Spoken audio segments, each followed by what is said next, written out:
The second problem concerning the use and maintenance of rules is adaptation. Suppose that the rule base is given. We are not contesting it. Perhaps there may be a better way to adapt it to the environment in which the agent is embedded. As I hope you remember for the first class, we can recognize two general approaches on adaptation. Following optimization theory, adaptation comes from the agent's efforts to obtain a better overall payoff. The resulting behavior is by design optimal. According to Einer's theory of predictable behavior, regularities arise because there is uncertainty of what is the right course of action. In general, those behaviors may be not optimal choices. Both of them explain plausible decision-making patterns. So let's return to the initial story of Samuel and Raphael living in two countries with manifestly opposite behavior with respect to sun and rain. We will focus our attention on the rule that both Samuel and Raphael follow. If it rains, you take the umbrella. In order to comply with this rule, we need to check whether it is applicable. In this case, applicability depends on whether it rains or not. Therefore, applicability is checked by checking whether it is raining. As you remember, Samuel lives in a sunny country. For him, the cost of investigating the weather forecast is high compared to the payoff because the probability of rain is very low. For this reason, we introduce a default rule to override the investigation. In contrast, Raphael does not have any reason to avoid checking. If there is a good probability that it may rain during the day, then it is worth spending a few seconds checking for the forecast. The default rule used by Samuel can be read as, if you don't know if it rains, then it does not rain. Note the difference here between the default negation, also named negation as failure, and strong negation. Let us focus a little bit more on this new concept. When negation as failure implies strong negation, we said we are under a closed word assumption. If I do not know something, that is, I cannot infer that something, then that something will be false. A typical example of applying a closed word assumption is asserting that UFOs do not exist. This claim is supported not by the fact that we have proof of inexistence, but because we do not have any proof of existence. So default negation, not having proof of existence, entails in this case strong negation, having proof of not existence. In contrast, when negation as failure is distinct from classic negation, we are under an open word assumption. That is, I do not assign a value, true or false, to a proposition that I do not know how to prove. A typical example of open word assumption is agnosticism. Supposing I am agnostic, that means that I don't know whether God exists or does not exist. Implicitly, the absence of evidence, it is not sufficient for me to deny existence. When we decide to take an open word assumption or a closed word assumption, it depends on how much we feel we know about the world. If we feel we know a lot of it, we do not expect other things to occur, and therefore we close it. We keep an open word assumption if we feel that there may be still mechanisms of manifestation that may be hidden, unknown. So in the case of Samuel, he can introduce a closed word assumption because living in a sunny country is rather confident that it typically won't rain unless he sees it already occurring.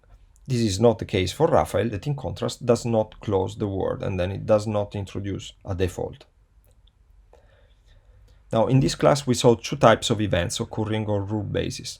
The first type are incremental modification, that determine a partial reconfiguration of the operational knowledge of the agent. That is, when a certain rule needs to be applied instead than another one.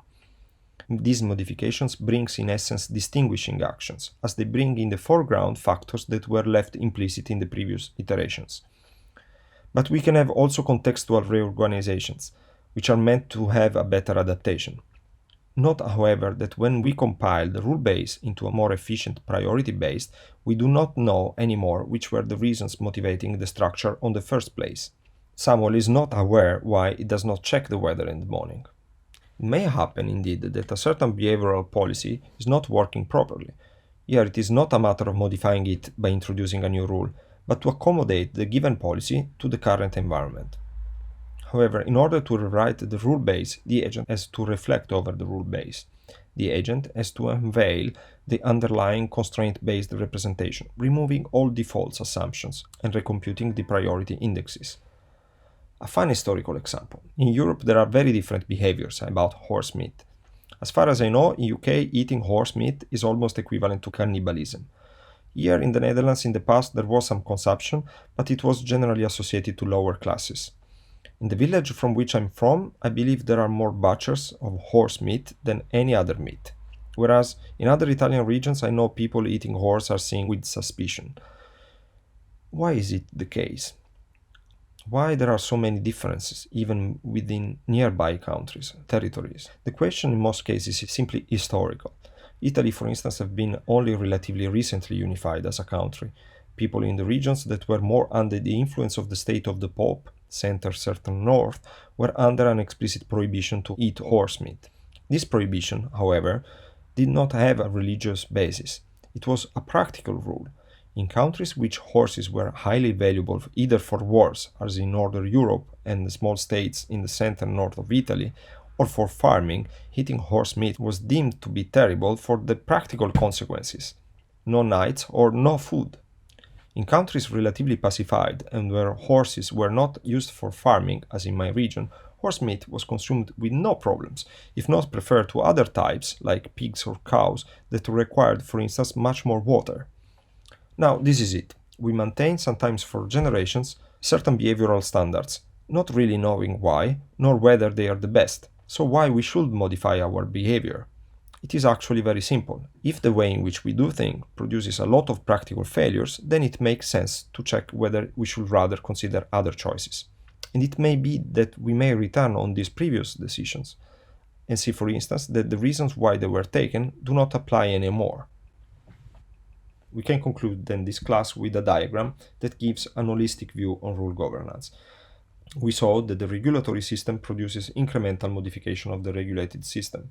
The regulated system, that could be for instance an IT system, operates in a certain world, resulting in practical failures and statistical probabilistic data. As we saw today, statistics can be used to make the check for rule applicability more efficient by means of priorities, without modifying the policy. Practical failures, on the other hand, if they exceed a certain threshold, can motivate a full reorganization of the script, revisiting some of the assumptions motivating some behavioral branches. If you have any questions, please do not hesitate.